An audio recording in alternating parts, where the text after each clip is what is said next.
enemy was us last night for about 24 points in the ball game that we gave up because of things that we didn't do correctly, the things that we need to do better at. It is embarrassing. The thing we say is to win a football game, you got to keep from losing. We felt like we lost the football game yesterday because we didn't do the things that we need to do to play winning football, and that's protect the football. And welcome to another episode of the Turn Up For What podcast, talking your Houston Texans straight from the Great British Isles. It's a centenary edition. We made it to 100 episodes, and in true Texans fashion, they've given us a lot to talk about in another week in a rather forgetful result up in Buffalo. But this week joining me, I've got a man who probably needs no introduction now. The number of times he's given us time to join us, Mr. Brandon Scott from Radio 610. Brandon, how you doing? Doing pretty good, man. Appreciate you for having me again. And we do have a lot to talk about for such little output of a team. We do have a lot to discuss. So, yeah, it is in true Texans fashion. So glad to be here, man. Yeah, if you can talk an hour for a team that can't put up a point on a Sunday, then I don't know if that's us doing something right or them. But and then a man who's probably some of the most thoughtful and thought-provoking articles out there for his own website, Football's Outsider and NBC Sports Edge, Mr. Rivers McCown. Rivers, how you doing? Doing well. Good to finally be here. No, thanks for joining us. Appreciate it. What's your initial reaction then, Rivers? You want to kick us off? A 40-0 loss on a rather rainy New York. Was the Texans' probably offensive output kind of mirrored the weather? But what do you make of a 40-0 loss? There's not much you can take out of it, I suppose. I mean, I wasn't surprised. The Bills are definitely one of the top contenders in the AFC. It was always going to be really hard to get Davis Mills to have real statistical output against a team that plays as well as they do, even with some backups out there. And, you know, like, I know that it feels bad and it should feel bad, but it doesn't really make a big difference in the grand scheme of what the Texans are doing this year. It's just one result, as they've said, and it was a tough one to watch. Brandon, what do you make of it? Yeah, I just kept thinking, get Will Tyrod. Get Will Tyrod, and I agree with Rivers' overall point that it's inconsequential in the grand scheme of things. But one of the things that, someone, especially all three of us who watched every one of these games, one thing for me that I wanted for us is to at least have watchable football. And that was my biggest takeaway from Sunday, was that it at times was unwatchable. I thought it was so fitting and so perfect that the broadcast ended up having technical difficulties and had issues broadcasting the game because it was such a horrible game to watch, especially if you watch it through the lens of, a Texans fan or observer. So I just kept thinking throughout it that, Davis Mills is not the sole problem with what's going on with the offense, but it did remind me of how watchable at least the offense was when the small sample size of Tyrod Taylor that we did have, and how I just couldn't help but think, I'd like to at least watch the team with a serviceable NFL level quarterback who's actually ready to run an offense. I know there's this desire to want to see what you have from Davis Mills, from Texans fans. And, I'm glad at least that you have this tape to evaluate. But, I am at the point of, hey, give me at least watchable football. I think your answer at quarterback is going to be elsewhere anyway. So why not at least have your stopgap guy in there so you can, again, at least put on tape that you don't have to be ashamed of like you were on Sunday. Yeah, and I suppose you kind of go from first couple of weeks of, this is better than expected. And as Rivers said there, right, there was on a talent on paper that shouldn't have been a big surprise to anybody. And that was one of the games, if not the toughest 2 or 3 games we face on this schedule. But I kept going through the thoughts watching it on Sunday where I was like, at times, yeah, this is tough to watch. And it was just, I tweeted out exactly that, and Brandon, it was unwatchable. It just lacked so many basic fundamental principles of what you need to be a pro football team that's going to be able to just keep its head above water. And at times it looked okay, and then obviously the dam burst a bit in the fourth. But my overall reaction is, actually, do we need this? Does this result actually then crystallise some of the clear-cut problems that we've got and the legacy issues that we're dealing with? Do you think this changes Caserio to a degree? But then do you think it, and I don't know how many thoughts register in his head per minute, but Cal, does that change his outlook on this team? And maybe actually, when you get beat 40-0, you go, okay, maybe we're a lot further away than we would have liked to have thought, best case scenario. I would think that they were aware of that this was a possibility, especially in context, like going back to what Rivers said, how it's not that surprising given where you are with the talent. Like, I don't think that they thought they were going to go in there and be competitive against Buffalo. Now, maybe they didn't see 40-0 coming. I'm gonna be honest, I didn't think it'd be that bad, 40-0, and that your quarterback would go out there and post a quarterback rating. One of them was the stole. I don't think they thought it would be that bad, but they had to know and have to know even now and before that this is where they are with the team, that they're not going to be competitive against a team like Buffalo. Now, excuse me. Now, maybe if being competitive against the Browns might have given them a little bit of hope of what they could be with Tyrod Taylor, but with Davis Mills going out there and then the weather conditions were what they were, I know they didn't want to make that out to be an excuse, but Mills didn't look great, in perfect conditions in a weather controlled stadium, much less out there in Buffalo given those conditions. So, I mean, I would like to think that they were aware that this is how bad things are, and they've got such a long way to go before this is a viable football team. Yeah, that was. I guess the only thing that I took away from that really was I watched all the press conferences afterwards, of course, and you've got guys who are kind of clinging to this idea that the culture is building, and I mean, I'm not in the locker room, I can't tell you what's going on there, but it's interesting to me that the two big losses that they've had this year have both kind of ended with them pulling out the big culture leaders, your Guy Magruder, your Hills, your Christian Kirksey's, your Mark Ingrams, and just kind of rallying around, hey, we got a lot of football left. We can still turn this around. David Culley did a big interview with Mark and John the other day and kind of rallied around that same point where he was just saying, hey, everything, we're going to keep battling, we're going to keep doing the same things we do, and we think this locker room is going to respond. And I think that's kind of an interesting way to look at 40-0. I think that might be a bit of a stretch, but that's interesting how that was where they wound up on the talking points. Yeah, I think as well, like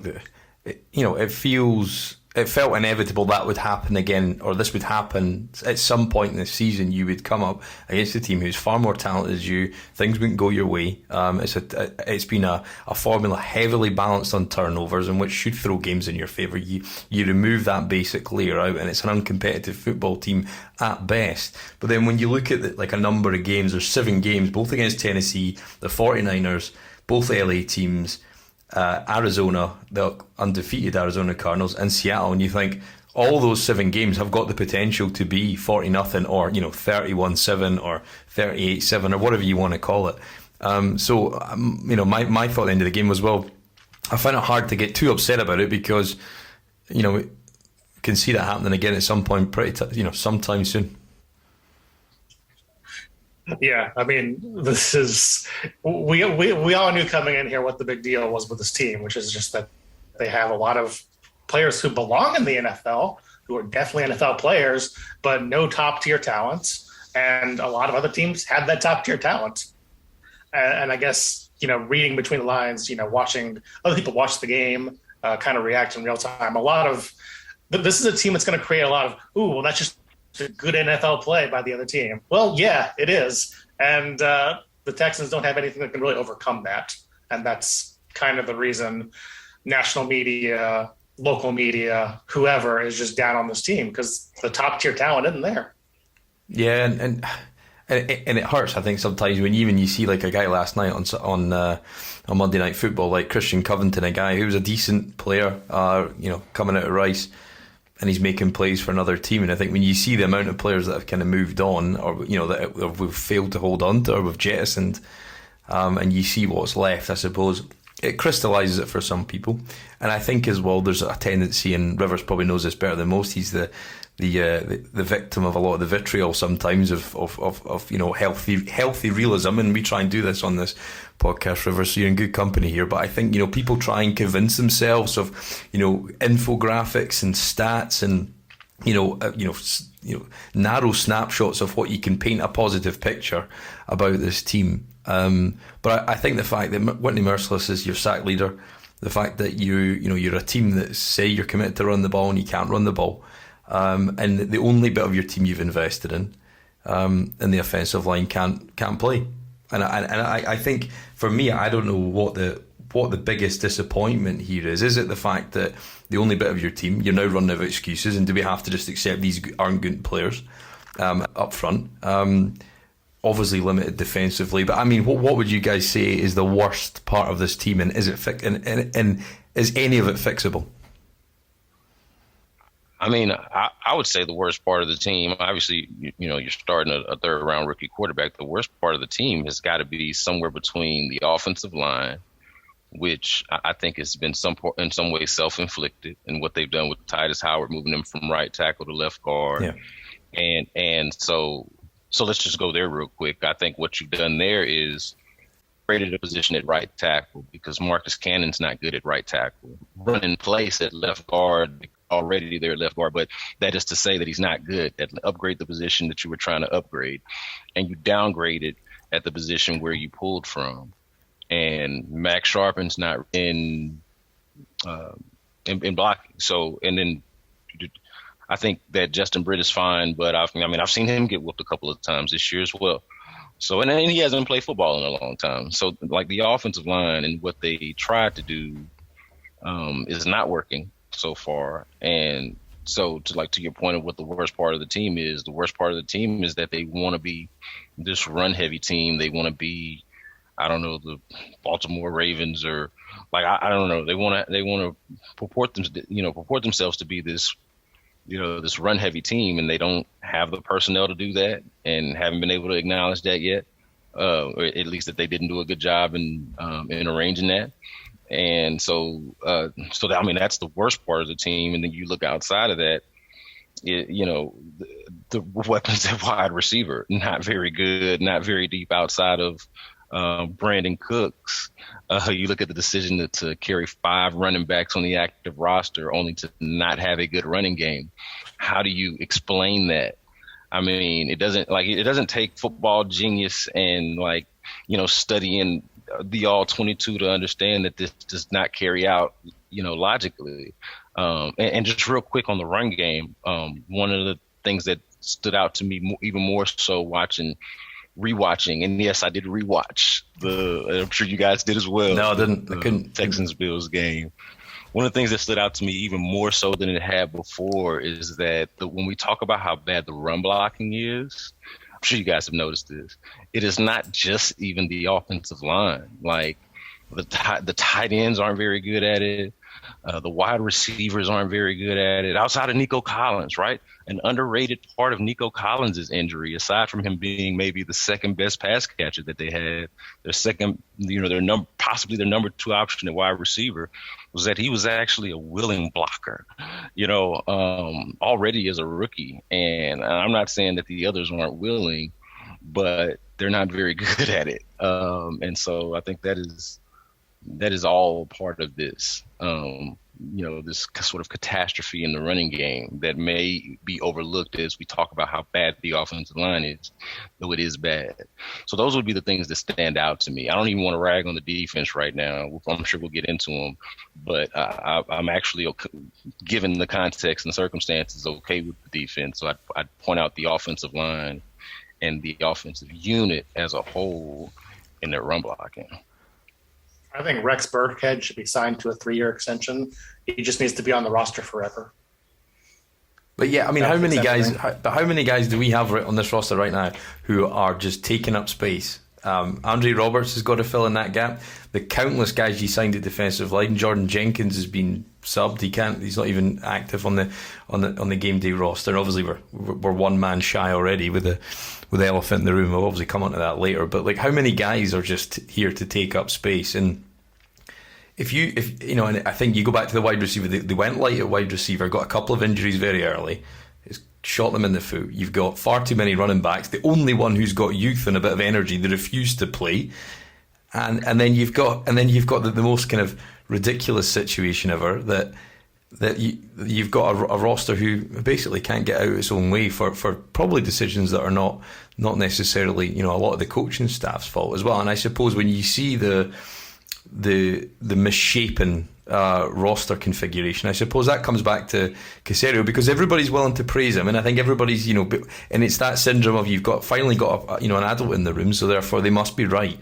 But I suppose some of his decisions have got to come into question as well, because, you know, we've spent a lot of money on this team. We're not sitting on huge amounts of salary cap space, converted guys to signing bonuses, so, you know, they've got no real interest in earning that game day check. They've banked, you know, 3/4 of their salary for the season, you know, back in training camp. So, you know, I think that for me the role of Caserio kind of comes into this as well, because the roster's misshapen, and for me there's just too much of kind of, you know, and like Rivers said earlier, that we'll rely on the culture, you know, and I think ultimately you can only hide behind that for so long. And if there's another 4 or 5 of these absolute trouncings, you know, whether they don't even look like a pro side, I think maybe people will start to look around further than the coaching staff, because we all know an element of this coaching staff is all very temporary.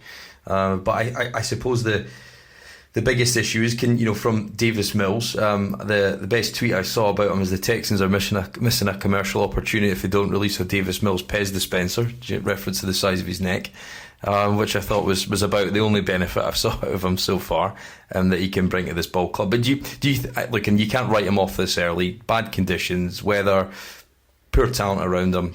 You know, and Tim Kelly's regress. We'll come on to that in a bit about the coaching staff. But is there any benefits you can take from Davis Mills, or is there any signs of life there that's worth pursuing by any stretch of the imagination? I'll hear from Rivers on this. Yeah, I trust you on this, Rivers. Let me hear what you got. Well, let's ask the guy who's always negative to talk about the guy who had the worst game in like 10 years or whatever.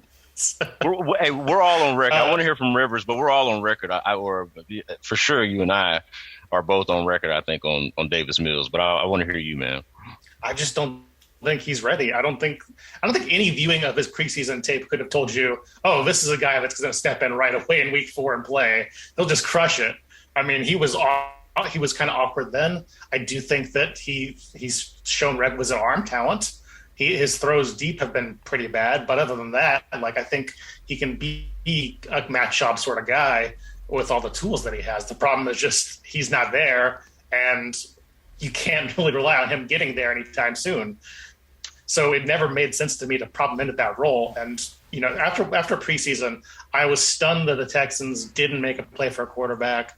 I think they were involved in that.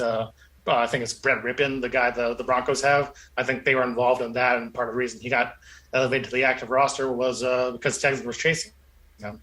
But I mean, I don't understand dialing down, going back to this for more, because it looked bad in the preseason. It looks bad now, and you have a general manager who loves to make moves. This is what he lives for, man. Just go find anybody else, please. And do you not think, Brandon, that the base? I mean, for my money here, I think they've done. He's a young guy, and you had less than 290 passing attempts or completions. I can't remember which one in college. Obviously, the 14-game start. You know, there was all that kind of easy rhetoric. But if he'd have gone back, he would have been a first-round pick. Well, I mean, for the tape I watched, and I've not watched as much film as the two of you guys. Over the years of watching this team, but for me, I just couldn't see it, and it looks so far away. So not only have you done him a disservice by trotting him out there. You've done the whole team a disservice by not bringing a viable quarterback backup option, the backup to your backup, I suppose. And And we all know Jeff Driscoll's not the guy unless he's just going to run it. So he's basically, then we've got 6 running backs on the active roster effectively if you bring Driscoll in. So then I mean so as it goes back to my earlier point, everybody's so quick to praise Caserio because you go from an abusive relationship with Bill O'Brien to somebody who treats you quite nicely and says and does all the right things. So therefore you think they're great. But actually when you see what he's come in here, He's left us short at a number of positions we talked about, but no more so than the most important position in this whole roster.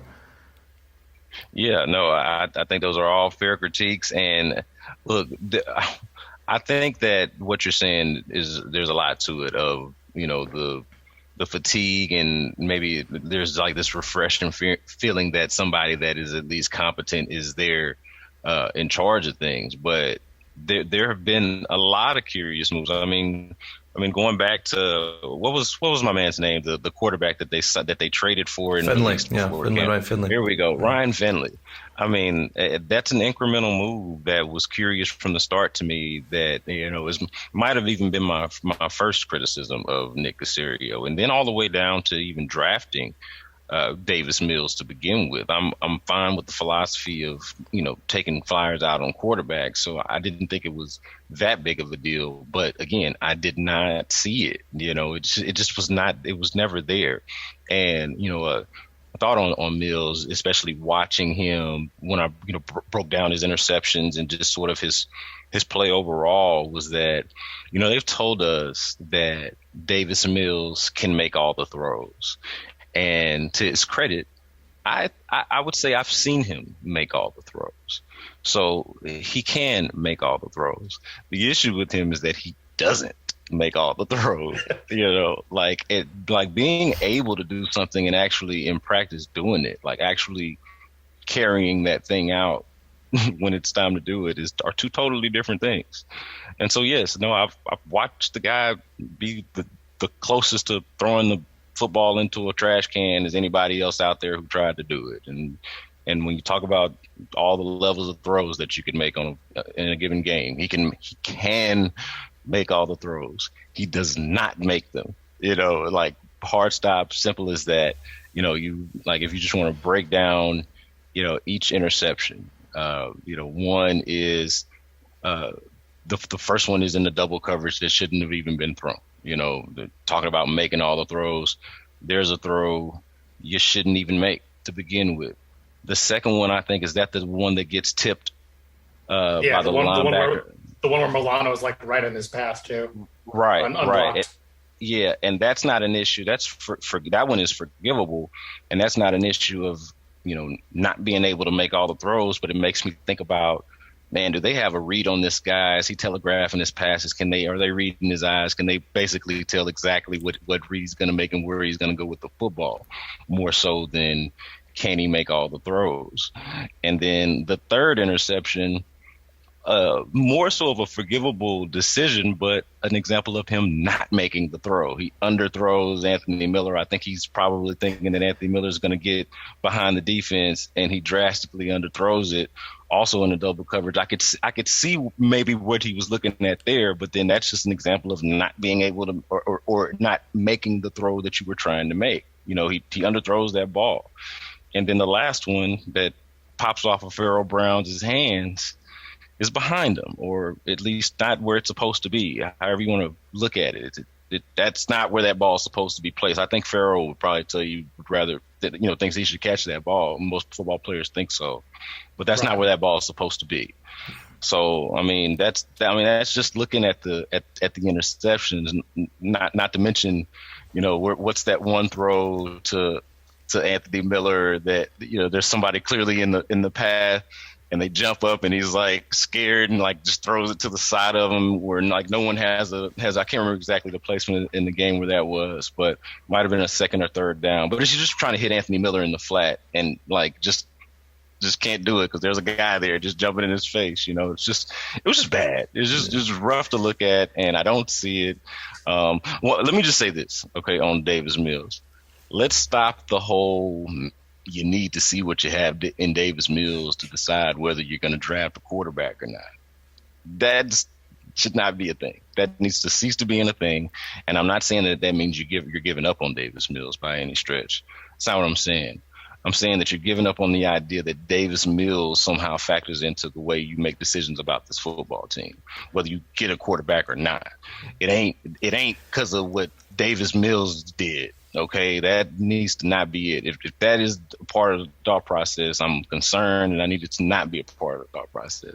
Because if you see a quarterback in the spot, whatever given slot it is that you like, go ahead and get them. If you don't just reach out and just go get a guy just because you think you need to get a guy. Go ahead. You're bad enough as a team where you need the best player available at damn near every position that exists on a football team. So go get that guy, whether it's a quarterback or otherwise, and to hell with the idea of whatever Davis Mills is. I needed to get that off my chest. I think when you see, like, and I watched these Collars tape, and I watched them throw screen passes into the dirt, and then you come out and you throw multiple screens to start on a hard game on the road against what is, in theory, a Super Bowl contender. And I suppose it goes to the point of the coaching staff got a lot of praise for the first 6 quarters of football this year. And then the following 10 quarters of football have not been as good in terms of coaching staff. And you saw, the play calling didn't help them, but the conditions didn't either. The organisation, the tackling, the discipline, the penalties, to have more penalties than you can in yardage, negative yardage, and you can produce in positive yardage yourself. Obviously, that's a recipe for disaster. But I think the coaching staff have to take a fair share of blame in the last couple of weeks. There was no David Culley blunders in terms of game management this week for the first time, so mild positive. But I think Rivers, the coaching staff, took a huge step back in the last couple of weeks in terms of the game plan that was there to execute, the play calls that were there, and just the general organisation. Because if you think going into Buffalo and Tavir Thomas at the nickel to add a little bit of extra blitz packages is the way to be successful, Lovie Smith, then you shouldn't be in this league for my money. Well, I mean, this is all stuff that we saw coming, too. It's not like the Jacksonville Jaguars game was Trevor Lawrence threw for 350 yards almost. Yes. This wasn't like a new and surprising thing. The thing was then they got turnovers, and now, I think they've 0 for 5 on their last 5 fumbles on actually getting the ball. So, I mean, that plays a part in it. I think Tim Kelly's doing fine. I was never someone who was like, oh, man, this guy is just killing it right now, even when they were doing well in the first couple of games, because I feel like he's never really done anything about the run game. I feel like that's just been a constant no-go. And then as far as the passing game goes, he's kind of like O'Brien in that O'Brien was capable of doing, 2 quarters of just awesome stuff, like bang, bang, bang, this is all good, and then falling back into bad habits again. And that's kind of, as much as I think Kelly deserves credit for being a little bit better this year, it's not like he became, Brian Dable overnight. He's still got some real issues. Yeah, and I for me, it's just the fact that the team was in a position that they looked admirable, they looked organised, and and that takes nothing. That is not dependent on the talent you have on the roster, which is clearly lacking. But you can be organised, you can wrap up and tackle well, you can hold your zone and try and keep those spaces tight as possible, block pass in lanes, make tackles at the line of scrimmage, get off blocks. All this stuff doesn't take talent. I think when that fades away, it then looks very, very ugly and snowballs quickly into what is a defeat on the road. But I suppose, Brandon, what did you make of the defence? I think when Cammy Grugier-Hill looks like maybe one of your best players, only because he can shoot gaps as a linebacker, I think that probably gives you a reminder of where this talent is. And I suppose the late COVID admissions of Ross Blacklock and Zach Cunningham, I don't think we necessarily missed either of those guys, if I'm honest. Yeah, you know what?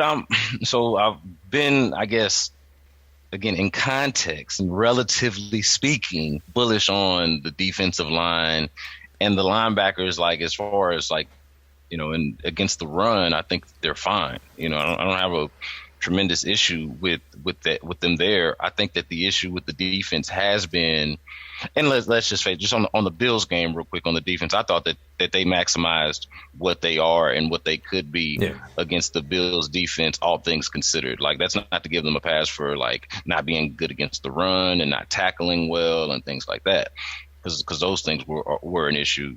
But my overall concern with the defense was the way it was before they kind of made these little shifts around in the secondary and before what we saw against Buffalo. It's that, this this zone coverage deal. They don't play zone coverage well, and they do things a lot that they don't do well. Is what I guess bothers me about the team in general. And so, like, I don't know if I thought that the corners were the biggest problems as much as it was looking back at that the linebackers don't play with enough depth and the safeties play too deep, and that kind of basically makes them an extremely vulnerable defense, even more so than the way you think of a zone coverage defense in the way that you would attack it. Like it's like drastic in the way that they carry it out and the way that they execute it. So that was kind of has been my takeaway of how it looks. I thought the differences were marginal. I didn't think Tavia Thomas was terrible. I know he had that penalty. I think that was more of kind of a bang bang play. I know you can't have that, but I didn't hate him for that moment. And I thought he was, fine for what he is. But like Desmond King, I didn't think that you were much better on the outside with Desmond King than you were with Vernon Hargreaves. And before you react, I'm not saying that you need an excuse. You don't need my permission, okay, to replace Vernon Hargreaves ever, okay? So I'm not making that case. I'm just saying that the net result I didn't think was all that significant in what they ended up doing there, and so I think that's kind of a bit of a hopeless pursuit for the personnel and the talent level that they have in the secondary. I do not love it, obviously. Don't think it's great, but it sort of is what it is. I have more of an issue with the fact that the linebackers don't cover well and that they're asked to cover, and that and Justin Reed was back at least. And I think that's maybe Justin Reed and Lonnie Johnson is a better combination than any combination without Justin Reed or any combination with Eric Murray, which makes Lonnie Johnson or Terrence Brooks just the other guy to pair with Justin Reed. So from there, I think it was fine. I thought the defense did what as best they could do given the circumstances. It's not a great defense. It's, overall, though, I think I would say more passable than what we had come accustomed to last year. So, I guess I'm just so focused on how awful the offense is that the defense just being somewhat credible has maybe even been just like a small silver lining where there are none. When you trade Bradley Roby before the season and your outside cornerbacks in week 4 are Desmond King and Terrence Mitchell, you almost have to play as much zone as they do. That's the problem. Yeah. Sure. Yeah. It's that's entirely accurate. I mean, how would you guys feel with those guys on an island with any competent NFL level receiver? Yeah, I don't want to see what Stephon Diggs does to Terrence Mitchell out wide. No, that's okay. I'm good with that. Yeah, I think though that the issue with the zone scheme is you saw the Dawson Knox touchdown where he literally ran through. I think I counted 3 zones, and as I said, I've not tormented myself to watch this game back. I just couldn't do it.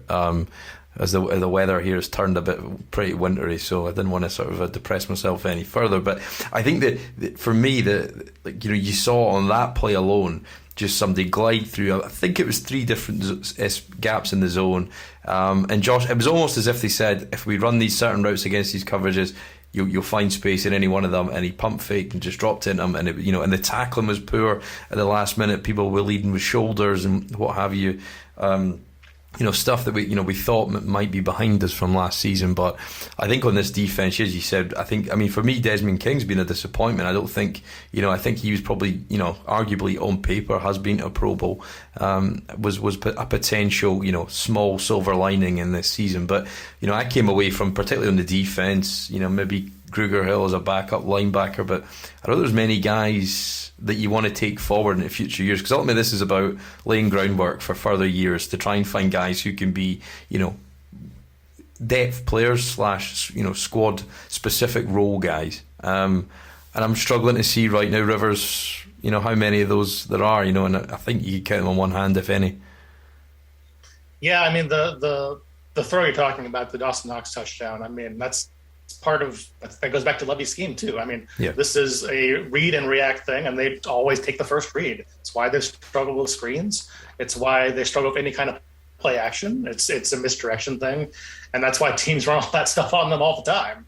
And in this case, you get a little pump fake, and the entire middle of the defense is like, oh, and then all of a sudden Dawson Knox is running wide open. So yeah, I mean that's part of it for sure. I think you have something in John Grenard. I think he played pretty well in his first couple of games. I think you've got a little bit of flash of Ross. You got a little bit of flash of Charles Omenihu, who I don't know if he's going to be long term or not, but he'll be here next year at least. And other than that, I'm like, well, I mean, Nick Casario thinks these guys are good culture guys, so I guess Kabu's there, and I guess Kirksey's there. And other than that, Justin Reed's a free agent, and Lonnie has been up and down, and he makes safety interesting, and that's not something that you want to see at safety. So, I mean, he makes big plays. I hope he grows into it. I think he should keep starting. But as far as long-term fixtures, yeah, it's not a defense where you're just like, oh, well, next year we got this guy coming back, this first-round pick. This guy's going to grow a little bit. It kind of is what it is at this point, and the Laramie Tunsil trade just completely destroyed the draft classes for the last couple of years. Yeah, I mean, I don't see how you could look at anyone on this team and say definitively that they'll be here past, let's call it after 2022. Like maybe the rookies of the last couple of years, you might just reasonably expect that they're given enough time to play their way out, so to speak. So maybe the few draft picks that they have had over the last few years are probably the guys that are most likely to be around. But the roster is not constructed for the long haul. That is not what this is. Again, outside of the few rookies that they have, or the few young players and draft picks that they have over the last, let's just, I guess, call it 2 or 3 years, the guys that they'll have control, team control over and everything. So, yeah, I mean, you look at the defense, and so who are those guys, right? That's basically Jonathan Grenard and Ross Blacklock and Lonnie Johnson for, I guess, another year, and Charles Omenihu, I guess, for another year. And who are you talking about? I mean, Justin Reed that's a huge question mark on what they decide to do with that, because even I cannot tell you comfortably what exactly Justin Reed is worth. I don't have a guy. Maybe you guys can tell me, but I don't know what a good market or number is for Justin Reed. I don't know. I don't know if we feel like he's a great player, but he's certainly a very good one. And when he's making plays, he feels like he has the potential to be great, but does he outprice himself here and inevitably find some a better payday somewhere else? So I mean, that's probably the guy out of all of them you'd like to think, hey, this guy will be around, but he might be even the least likely because he might outprice himself. So I mean, I don't see a lot of long-term solutions on the team now, and it's why this season to me was so much about evaluating the guys that you drafted over the last couple of years, the Grenards and Blacklocks, and of course Titus Howard from a few years ago, I think is really a big deal. The fact that they've kind of messed with his position, because that's your last first round pick, before your next one, and you don't really know what that is now. Yeah, but have you not seen the T-shirts though? It says team, team, team. So if they were gonna, and that's it, that is where this whole culture thing comes in again. Like exactly right, you're saying that they did what they thought was in best for the team. They bring in an aging tackle who hasn't played any football for over a year because he was a COVID opt-out, and they completely, they put his development, the only solitary piece on this entire roster who's been drafted at any sort of premium draft spot, and they've neutralised him by moving him. And I think that's the issue. I suppose Titus Howard for me is probably 1B of the biggest disappointments of this year. He wasn't a great run blocker anyway. You've put him on the left hand side, asking him to do things that he's probably still developing in a different position. And you've got Philip Lindsay who came in, who was a good player, but you've shown a great example. I think we could be a test case of a number of years who you lose a great running back and then fail to replace a running back position in so many ways over so many number of years, over multiple coaching staffs, just fail miserably at what is one of the easiest positions to fill. The Jags have done it with an undrafted free agent, and So when you add all these pieces together, it feels like the squad hasn't improved. It's been a band-aid, patchwork quilt, whatever you want to call this sort of roster. And it just seems to kind of, for me, I wrote a couple of notes down when I was watching it. As I said, I've not watched it back.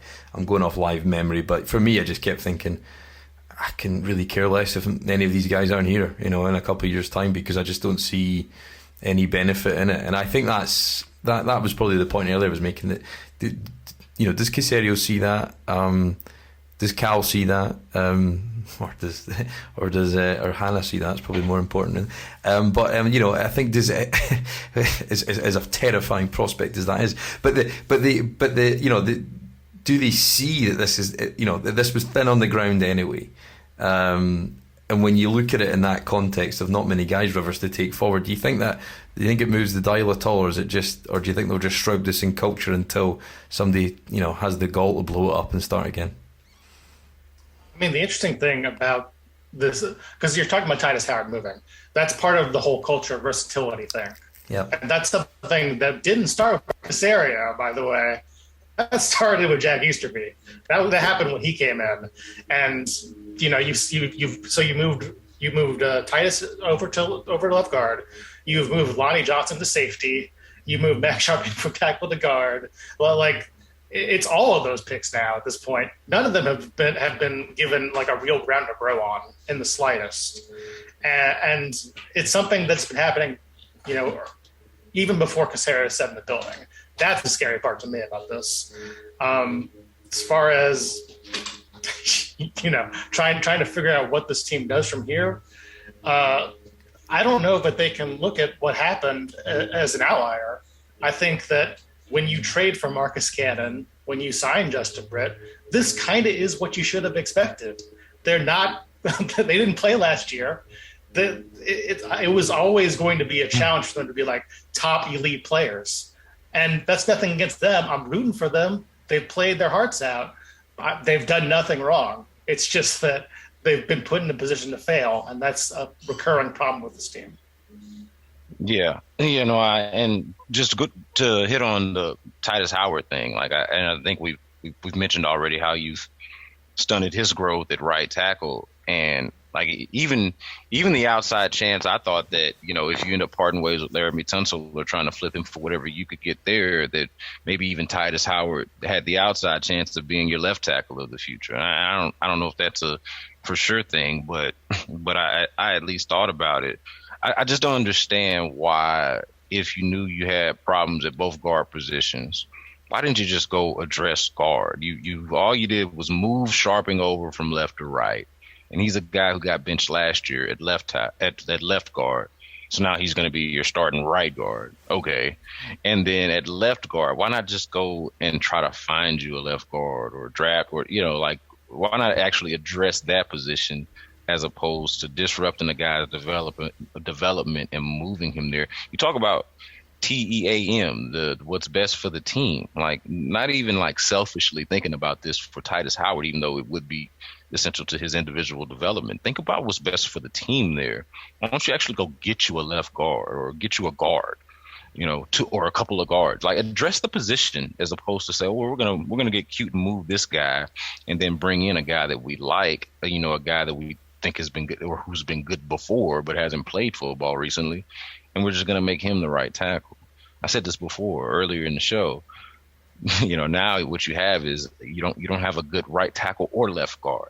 That's what the experiment has done for you. Whereas at least before you had an adequate right tackle in Titus Howard, and then you would have been addressing guard however you could, or maybe that would still be an issue. But I think you've created an issue without addressing the one that you were trying to address, as opposed to solving anything. And so, that's really frustrating when you think about it from an individual player standpoint, from a guy that you drafted in the first round, and then from an overall team standpoint in terms of what you're putting out there on the field. It's just all bad. Yeah, and the versatility thing too. You've seen in the preseason too, the Lions drafted Penei Sewell very, very high, put him at right tackle. He completely just gets destroyed in the preseason.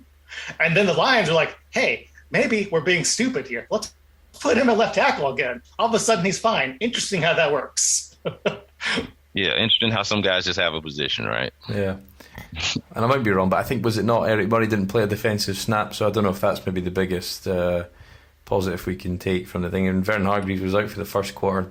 Don't know if that was discipline or just tactical. I don't know, but yeah, it feels like when things are against you, when you've come in on a short, you're effectively, every week's a short week for this team because of the legacy issues. And when you try and make things harder for yourself, I think that's where it starts to grate on people a bit. And I think you see that now. And as you said, it might not be the last. We're looking at New England this week, and I think this could be another example of, you saw the game plan that Belichick devised for Zach Wilson against the Jets. You saw the various, the number of times he's done this in the past. He's got probably more examples and more variations of a game plan, so we can watch Mills's head almost frazzle out his helmet. And I think that's probably the worry for this week again, that you've got a position where you've got a defence who, despite the lack of talent, is going to give you everything they've got, but it's not going to be good enough, let's be honest, unless you get 3 to 4 turnovers in your favour and don't turn it over yourself. And you're going to have an offence that may probably struggle to move the ball at all, and you wonder, will this be the, I suppose first point is, do we expect a paste and repeat of Sunday? And if that does happen, do you think that engenders a change and they do look to bring somebody in just in case Tyrod's rehab doesn't go to schedule or goes down again, at some point this season?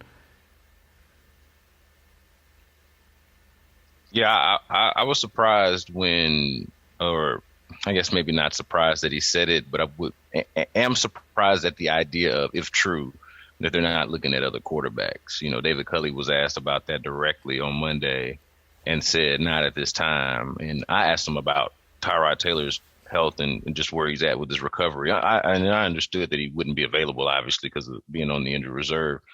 That this third game is coming up against the Patriots, and he's obviously not available coming up this week. But that how soon might he be available? Like, how long are we talking here, basically? And he said a couple of weeks. So that, I guess that's good for the team. But you look at I don't know how much we've talked about this, but the backup quarterback situation is bad. Like, Davis Mills should basically be what Jeff Driscoll is, right? The guy who, God forbid that you have to put this guy in the game. He's on the roster, he's on the practice squad, or whatever it is, however you configure it roster-wise, right? But God forbid this guy actually have to play a game, almost, literally the emergency quarterback.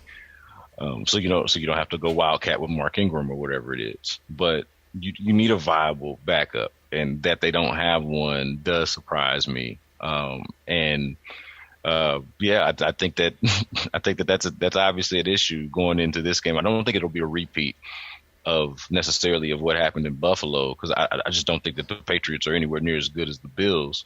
But as far as like in spirit, like where you get dominated by an opposing defense because your quarterback is overwhelmed, and the opposing quarterback is better than yours. Obviously Mac Jones is not Josh Allen.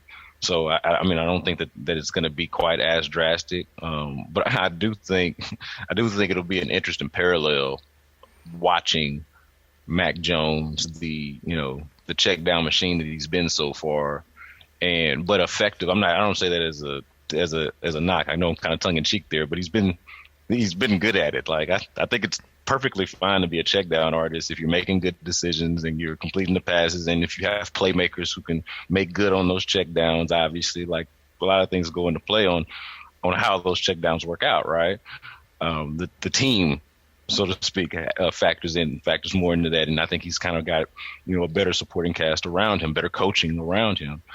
But I think it'll be an interesting parallel of what Davis Mills could be or could have been with more experience and more opportunities, like before now. Like, if this wasn't his 13th, 14th, whatever the hell start it was since high school, like that's not ideal. Yeah. And so it'll just be an interesting parallel. Here's what maybe Davis Mills would have looked like if he played a full season, and here's what Mac Jones would look like if he didn't. But no, I think it'll be bad. I picked before the season. I picked the Texans to win this game, but I thought Tyrod Taylor would be playing in the game.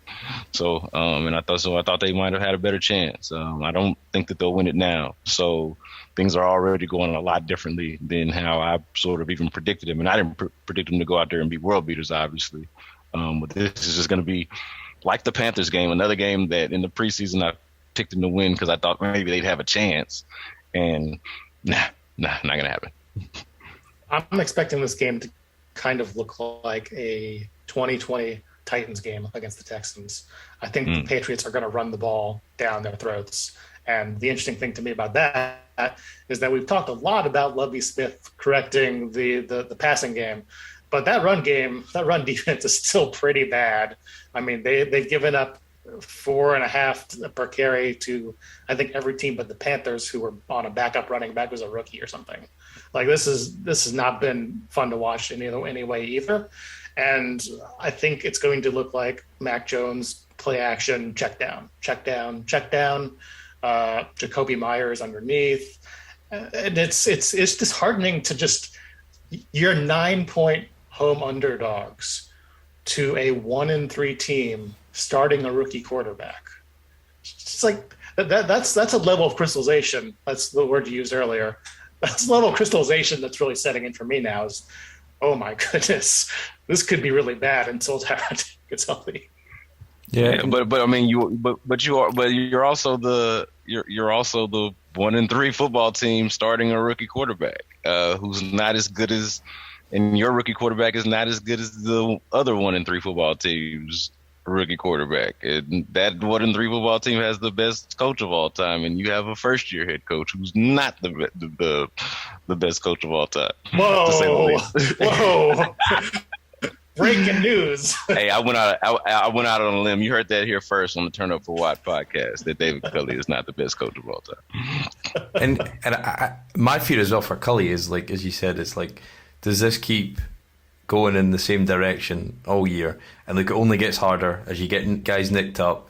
You saw what one injury completely transformed this roster. Now, I wouldn't rule out, Tyrod to come back at some point and for them to be more competitive than they are now.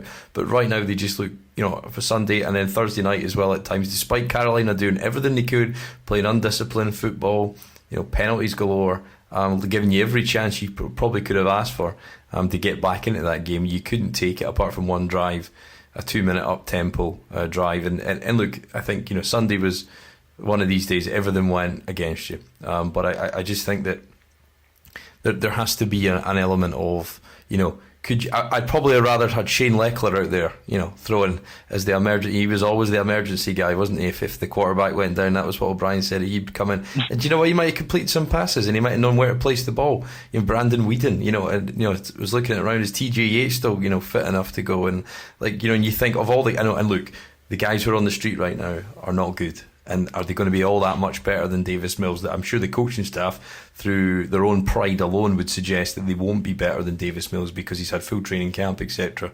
He knows the system, he knows the playbook. But you sometimes wonder if you brought in even a Cam Newton with one arm, and even if you just gave him, QB options one every 3 plays, and you managed to squeeze enough out the run game, you'd be a bit better than what we saw Sunday. And I think that's the point that how much does the people take of this? And if it just slides in the same direction it is now, and you've got Coach Culley there, or caretaker Culley, just looking like a rabbit in the headlights, not really knowing which way to look, what to say, it's got the potential to get kind of ugly, I think.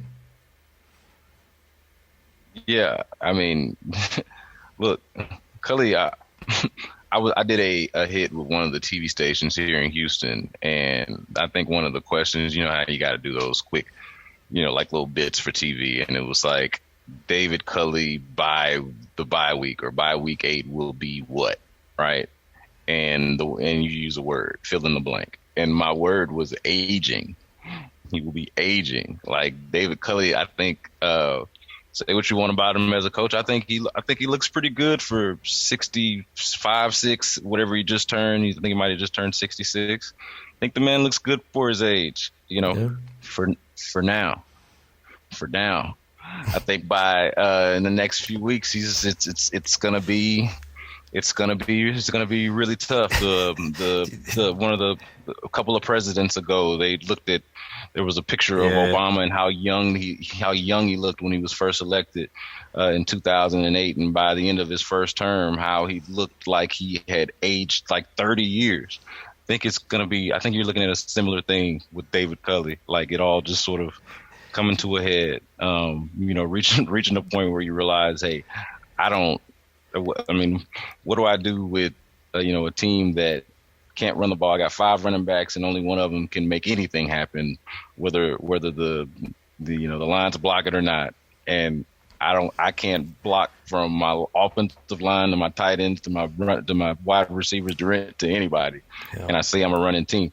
The point you mentioned about quarterback, like I'm not like beating on the table to bring Cam Newton in here or anything, but I certainly wouldn't be opposed to it for just one reason, if for no other reason, one reason alone, and that's because they said they wanted to run the ball, right? Yeah. Like they said they wanted to run the ball. They can't run the ball. They don't have any good running backs. With respect to Mark Ingram, who's trying, I would at least not slander Mark Ingram. The Philip Lindsay thing has been a total. I was wrong about that. I thought he was going to actually be good. He's not good. No, but 16 carries for 6 yards throughout 2 weeks.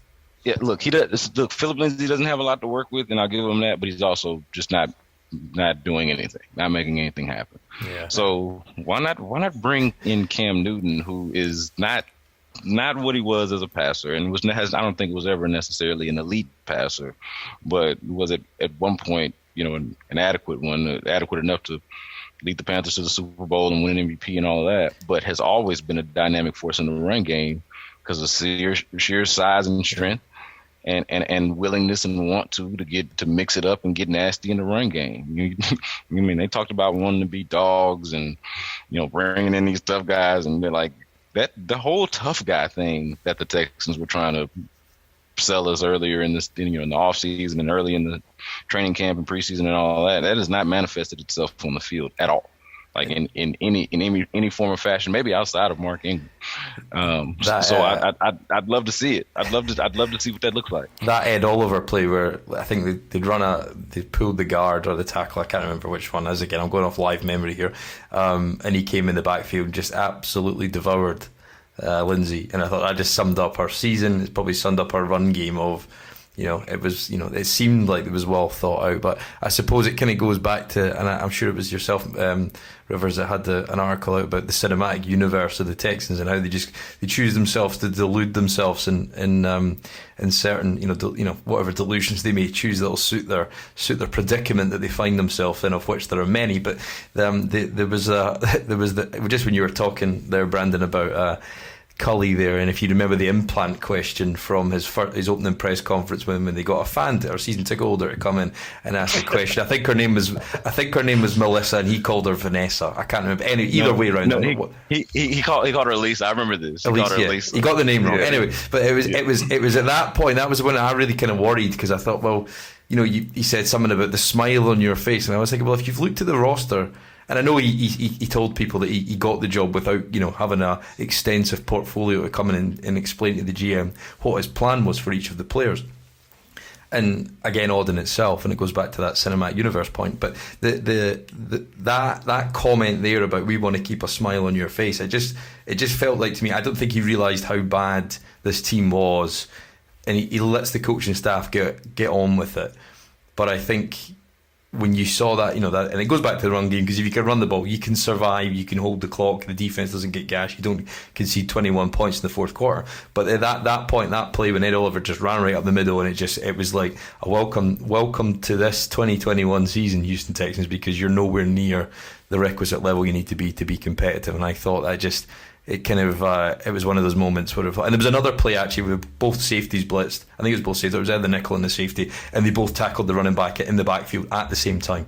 And and it's just like when it's complete blown plays like that, it's quite stark, and it probably just it highlights a lot more than just that play,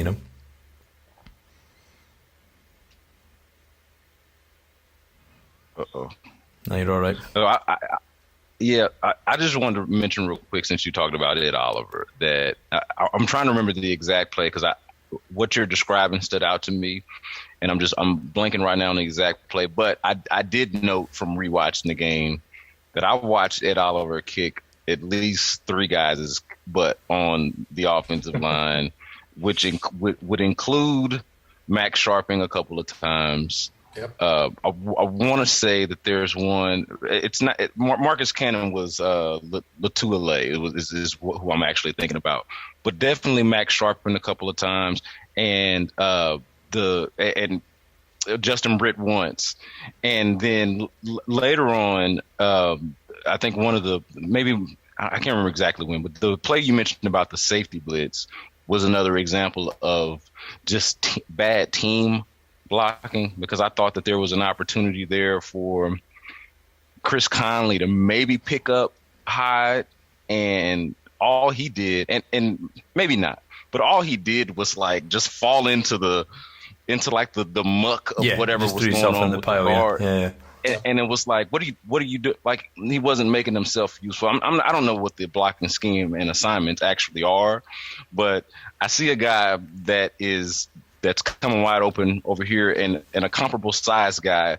We've got a safety and a wide receiver. I like that matchup there. And instead of the wide receiver maybe picking him up, he's just like in the muck of nothingness, and not contributing at all, and it's just like that's a good title for the show, The Muck of Nothingness. Yeah. Lack of awareness. Yeah. I mean, before we move on, Rivers, any more want to round us off on the delusions, I suppose, that you see? And I think because like that run play, like you see that happen every fucking week. There is somebody who doesn't look for the second level blitzer, just dives inside, and then the guy goes and makes a play, and it's just basic stuff like that we're still watching. And it's, how long does that go on for, that you can ask people to watch this, and is there a public backlash to their own world that a lot of these people seem to be in? And I know it's a bubble, the league, right? But what do you think? Do you think it snowballs, or do you think there's any inflection point they can make that's within their control to sort of kind of steer this a little? I mean, everything we've seen so far has been just dialed right into the same delusions. So it's hard to think about a way that this team would get it wrapped around their heads that we need to do read option stuff. We need to bring in Cam Newton. We need to trade for somebody who can help in the near term as well as the long term. But it's really hard to understand from what we see today how that happens. And even the competition ethos that they preach all training camp. Well, okay, we had a competition. Mark Ingram won, David Johnson won, Philip Lindsay won, and now they all have the same roles for 4 weeks in a row, and nothing has changed, even though the run game has been brutal. So what was all that competition mindset really worth? Where are all those big, tough competitors I heard about that were just going to push everybody and everything would be great? Because I'm not seeing that on the field for sure. And, forgot one. You forgot one, Rivers. Rex Burkhead won too, by the way, in that competition somehow. So Rex Burkhead won 3 carries a game or whatever it is. Yeah, and I guess to end this point, just as Brandon was saying, talk about David Culley at the bye. The words I would use by the bye, David Culley's tongue will be bleeding. Mm-hmm. Yeah, I mean, I suppose it's maybe just a nervous habit. I don't know if in real time does the big screen show the same pictures as the broadcast sometimes, and he sees himself on the screen, and that's a nervous reaction he has. But it kind of looks as awkward as some of his coaching and some of his answers, and it all just kind of feeds into that. He's the character, man. I would love to. He did a thing with the Texans yesterday where they had John Mark some questions, and he talked about how much he loves horror movies. I would listen to David Culley talk all day. Just as a football coach, I'm like, what's happening here? Yeah, because he's the perfect position coach, maybe even assistant position coach. He's a guy that can bring some experience, can motivate guys, But to lead a football team and stuff, and I always thought like when Caserio and I know we're kind of getting off on a tangent here of and it's easy to get the knives out and it's easy to really kind of go at them after a bad defeat. So obviously there's a lot of football to be played, but it certainly looks like it's trending in a very specific direction. But I think I always go back to that. And again, strange press conferences, and these are where you kind of see the internal meet the external at times. But when Caserio kind of said, wouldn't you want to play for this guy? Isn't he a great guy? And all the time you thought there was something uneasy about it, and some of that uneasiness is now kind of fallen off, or fallen in very much in the public light, and you see it, in a disastrous kind of football product out there. So it is what it is at this point. But I think we're in agreement. I think there's going to be an uphill battle against New England, and we'll see where that one takes us. A wide variance of outcomes, but I can't really see much more than unless there's a number of plays fall your way, all those forced fumbles and etc. kind of go your way, then we might get a result. But this, you wouldn't be talking about this team if you didn't talk about the continual circus that they've created partly, and their quarterback created partly. I suppose the talking heads were out in force again. Jay Glazer really kind of pumping the throttle a bit on the Watson rumours. I suppose my always reaction is there is no news, but we're trying to make it news. Have you got any more reflections on where this sits at this point? Because it would seem completely implausible to make a move at any point between now and the end of the season. But do you think in any stretch or form they've surprises before? Do they get tempted pre-trade deadline, or do you think this one just fizzles out on the long game?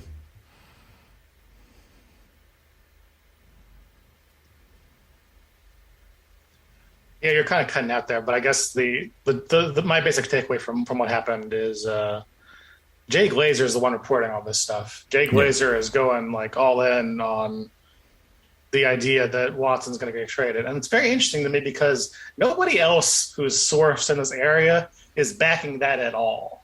So I'm like looking for other signs of life on this and not finding any. And Jay Glazer's normally very reliable as a reporter, so those two things they're kind of bumping heads for me, and it's almost tonally weird. Like it's maybe he's being fed something from Watson's camp or something, but I can't tell you for sure what's happening there. All I know is I don't expect anything to change. I think that they're going to sit on his rights and they're going to wait for the trial to resolve, and once the trial resolves, they'll trade him. So I think that the narrative has kind of been confused a little bit. For one thing, I want to say this about the national media and on reporting about Watson, that just from like being in this business, I understand what they're doing and why it is that they do that every Sunday. Like the NFL is a production. This is a day to report and a day to update the national and worldwide audience, like everyone who follows the game.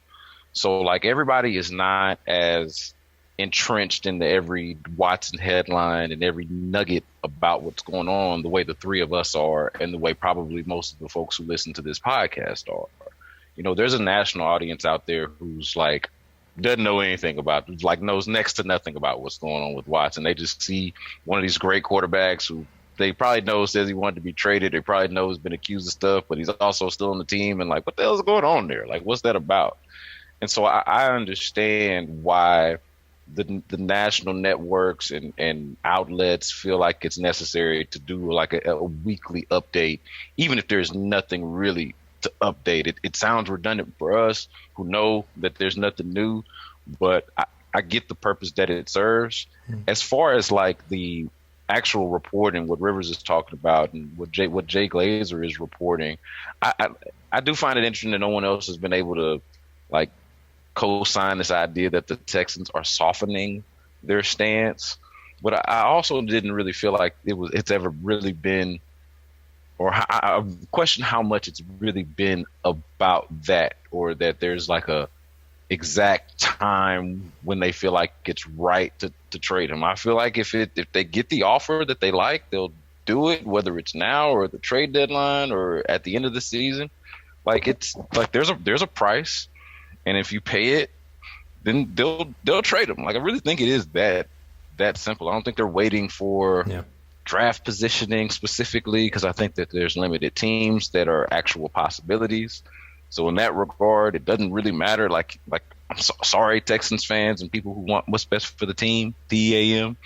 That's not going to be a part of the equation because there's only, Watson gets to pick his destination effectively. And Watson's preferred destination ain't got nothing to do with who finishes last and where you think he should go and all of that, all of those idealistic aspects of the process here.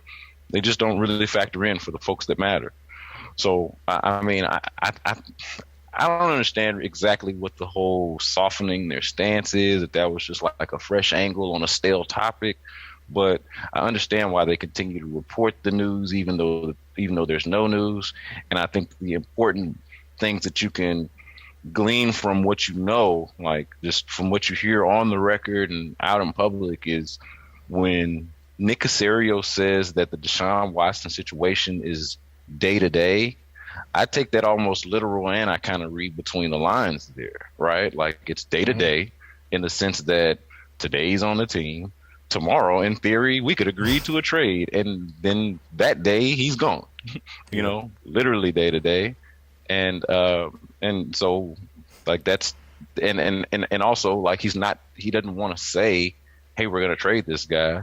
So day to day is his way of saying, is basically to me his way of confirming to us that they are not shopping him, I should say, but taking in offers or if they're coming.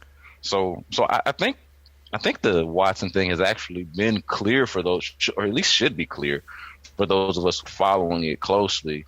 And then I understand why it would be confusing to those who are not. Yeah, and I suppose, it's one of those things, and I don't know how much validity there is in the first three thirds that they reportedly rejected. I'm not sure if you wouldn't have taken that considering the circumstances. But yeah, I mean, it'll rumble on, I suppose. I suppose that the whole interest in that is when you do move on, you have picks. I think looking at the college slate this weekend, you saw Corral, who was for Ole Miss, who was probably being the number one guy, not be the overly productive against Alabama, which is probably a good test of how good he can be from how much of or the limited tape you've watched of the college game. Rivers, is there anybody out there that you've you think is worth a look, or is it really just at this point it's got to be BPA and we'll when it comes draft time and move on? And actually where we are as a position, I kind of like when people say, there isn't a number one quarterback out there, and I think, well, if you see some of the guys that are struggling this year, I'm okay with that. Let's just start rebuilding first and not force the issue unless somebody's undisputedly in your lap there as a quarterback come draft time. I'm a big Malik Willis fan. I think he's probably the best quarterback I've seen so far. And he's definitely upped his game this year, which has been impressive to me. At the same time, I think the way that he's being viewed by NFL scouts is interesting. You've already got kind of the small kid stigma. I think he's 6'1", and then you've also got the small school stigma. We've had like Trey Lance get drafted number 3 overall, but Trey Lance was 6'5" or whatever, enormous, prototype quarterback traits and all that. Willis is not that. So I'm kind of curious where he winds up. I think Mel Kiper had him as like 16th overall, kind of like split the difference between he's a second round pick because of his size and school, and also he's performing really well. So I don't know where NFL scouts are going to wind up on that. That would be the guy that I want out of this class so far. I'm sure there's still time for somebody to impress me. I know that Spencer Rattler can improve, and he's had a bad, start. Yeah. But yeah, I mean, this is kind of where I'm at. Is you take best player overall, number 1 or number 2 or whatever it is, and then if Malik Willis is a guy you want, you trade up for him, just like you could have traded up in 2014 to go back to those parallels for Teddy Bridgewater if you wanted him. Yeah, I don't think I could say it any better. And I haven't watched a ton of Malik Willis, but he's the only one who hasn't in any way disqualified himself, right? Yeah. Like Sam Howell, I feel like maybe did that in his first game, like in the first week. You mentioned Spencer Rattler, not really seeing it there. In Oklahoma, they're calling for the backup. They're calling for the freshman to play over him. Yeah. And you mentioned the Ole Miss quarterback, who was, I think, probably underwhelming. So where I'm at with quarterback, though, just sort of in general, is like I'm not like you've got to get. I'm not desperate for the quarterback, and guys might think I'm a little crazy for this, but I think you've got time to find your quarterback. You've got this year. I think you've got next year. And I don't know how y'all feel about this, but I'm actually perfectly fine with the idea of Tyrod being your bridge quarterback until you find the guy. I like, preferably you find the guy now, right? As soon as possible. But I think you've got a couple of years between, accumulating the draft picks. First of all, getting your draft picks back, finally recovering from not having them the last few years, and then on top of that, whatever you get for Deshaun Watson, assuming that something shakes with that between now and the end of the season. So in my view, it's more so of just restocking the team. And I would agree with what Rivers says there. Like, you go best player available. Maybe you trade up to give Malik Willis. Maybe to Rivers' point about how he's being evaluated, maybe that guy's available where you're at, like wherever your next pick is at. Yeah, in a second. Like who knows? Or if you've got another one by then, who knows if you've got a couple of first rounders, and he's available in the mid to late first round, or again in the second. I'm open to that. I would, in that case, if Spencer Rattler or one of these other guys who hasn't impressed is available in the second or third round, and you do with them what you did with Davis Mills, I'd maybe even be open to that. Maybe want to see a little bit more of them before I say for sure on that, but would probably be open to that. But I do think that they're probably better off with Tyrod Taylor this year and maybe even next year until they get these draft picks and can really kind of sort of find the guy. So I'm totally open to not even dealing with the quarterbacks of this class. And Rivers, I would want to take swings at this class for sure, even if because Tyrod Taylor, he's obviously a good guy. He played very well. But in the top, my bad. In the like with your top pick is what I was getting at. Like I was saying before, if you want to take swings later in the draft or later, just the idea, we got to go get the best quarterback with our first pick. That philosophy. No, maybe in the second round, third round, or later in the first if you've got one. It's not like a desperate thing. You got to go reach for that guy sort of thing. Listen, I don't have inside sources or anything, but I've been very strongly on the record on this. I at some point in the next 6 months, I think Jimmy Garoppolo will be a Texan, and I think that will be bandied about as the answer. Yeah, I don't think it would make sense, and there's a lineage there, I suppose, to draw back to the man who drafted him to try and bridge into the future. On record as saying very complimentary things about Jack Easterby as well. So, yeah, starts to get a bit uncomfortable, doesn't it? I think just before we finish on that bit, we've got one more bit to talk about, which is rather interesting in the time we've got left. But very quickly, Rivers, who's your best non-quarterback you've seen coming out in the draft this year? I mean, I think you got to go with Kayvon up at Oregon. I know he has not played a lot this year, but what he's shown, it does really feel like 2014 over again, doesn't it? It feels like I'm watching the new Clowney go to work, and that's kind of where I expect things to settle if the Texans wind up number 1 overall. Yeah. No, I think you're right. He's a man amongst boys at college, so very similar to Jadeveon Clowney. And to finish off on a point which was in the media last week, and I heard you talking about this, Brandon, last week on the radio, filling in for Landry on this, but obviously the Seth Wickerman book came out last week. Better to be feared if nobody's seen it. It's a book by an ESPN employee, I think, and he's written a book about the Patriots. Good timing with the Patriots going or having the return of Tom Brady with Tampa Bay as the late kickoff on Sunday. But there was a story in there whereby, I'll just round this off really quickly, is effectively Bill O'Brien got word that potentially Robert Kraft want to move on from Bill Belichick, odd as it seems. And word got back that Tom Brady had suggested Bill O'Brien might be a suitable candidate to replace him if Josh McDaniels was going to go and take a head coaching role. And this got back to O'Brien, who, and I laughed at the term O'Brien confidant, because I just had an image of somebody in a bar that he's had one too many, and he just starts talking to and telling him about his inner secrets, because he doesn't seem like he'd keep that many close circles, Bill O'Brien, just with his temperament. But anyway, And he basically intimated that he wanted to get fired. And then I suppose when you think of the offshot of that, somebody who wanted out or confessed to somebody who wanted out, the validity we'll never know. But I think this guy's pretty well sourced and pretty well respected. I've not seen too many people trying to discredit this viewpoint. But I think it probably sums up the downfall of this team through an owner who was ill and his gormless son kind of takes over and can't really see the wood from the trees because he's just never really been engaged.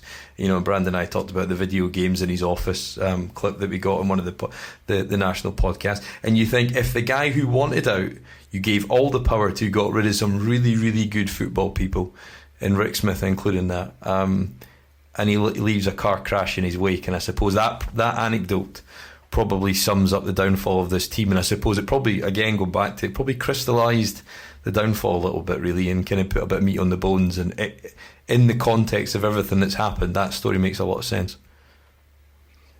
Yeah, I mean, that explains a lot. That if, you know, and I think a lot of us around here got the sense that Bill O'Brien didn't want to be here, especially toward those latter years. But it would make perfect sense that someone who doesn't want to be around would make all of these curious decisions, like he doesn't really care about being around, or like he, you know, such reckless moves. Like, the idea of Bill O'Brien not wanting to be here is logically consistent with him helping, in part with Jack Easterby, set the franchise on fire, so to speak, in terms of roster construction and, you know, the morale of the team. So in that way, it is not surprising, but it is frustrating when you think about the fact that he was able to amass power and he was able to survive other people who fell along the way, who, you know, you could argue one way or the other, but, you know, probably shouldn't have gone the way that they did. Like, whether you feel like whoever was ousted by Bill O'Brien should have been a part of the organization or not, it probably shouldn't have gone the way that it did. With the way, you know, there appeared to be like some backstabbing and house cleaning, like just the way the things played out the last couple of years. It makes you feel even ickier about that when you think about the guy not even wanting to be here to see it through to the end. I am curious about Tom Brady wanting Bill O'Brien to be his head coach, and, you know, far be it from me to question Tom Brady and who he thinks should be a head coach and who he wants to be his head coach and who he wants around him. But really, Tom? Like, all right, whatever. Sure, I guess. But that was the curious part about it to me, was like, I figured Tom Brady would know better than that. Not that Bill O'Brien is the worst coach to ever exist, but like, if you're Tom Brady and you could handpick your coach, you know, you're Tom Brady. You know, you're not just run-of-the-mill franchise quarterback. You are Tom freaking Brady. And you're going Bill O'Brien. That was the part that didn't make sense to me about the story. But from a Texans fan perspective, you're like, oh man, this guy master power. And then the other element, which I discussed on the radio with John when we were on In the Loop, was, you know, the concept of maybe taking advantage of a vulnerable party. You know, a grieving, close to grieving, about to be grieving, however you want to look at it, family in the McNairs, with Bob McNair's health failing, and you see how his inner circle, the folks that are sort of influential in the Texans decision making in the inner circle, is starting to change as Rick Smith goes out and Bill O'Brien amasses more power and Jack Easterby becomes more of a confidant than those who were to say Bob. You know, like the whole circle changes for the worse, and Bill O'Brien is the face of that, and all the while he's angling to go back to New England, you know, and, you know, not all the way even invested in a team that just traded up to draft a franchise quarterback who, again, in context at that time, we didn't know that this is how it would end with Deshaun. You know, in 2017, you're thinking, crap, we got to do, you know, you got a franchise quarterback to work with, you know, a future, say what you want about Cal, you know, and an owner that looks like he's willing to spend money and allow you to take risk. You know, like, what's the big deal here? Like, why do you hate us? But the feeling's mutual, sort of thing. So yeah, it was just it's just like, yeah, you know what? this isn't surprising, but I'll be damned.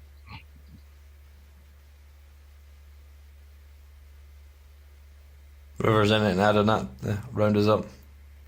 No, said it perfectly. I mean, at this point, I am tired of talking about Bill O'Brien. I know that feels weird because I'm very focused on the past and how the past has informed the future, but I don't know how much he really did in the GM chair that he gets the credit for, because they talk about all these committees and everything, and before Jack Easter became here, we never heard peep one about, oh, Bill O'Brien hates DeAndre Hopkins. Oh, Bill O'Brien needs to shake up everything. Like they were a very slow moving team before that.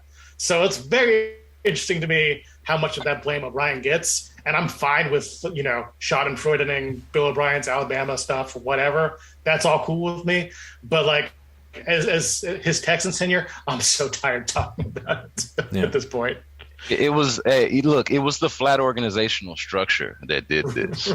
Whatever it is that a flat organizational structure was, and we all made fun of it at the time, but it's essentially the flat organizational structure was, in some hierarchy and in some order, Bill O'Brien, Jack Easterby, and Cal McNair, right?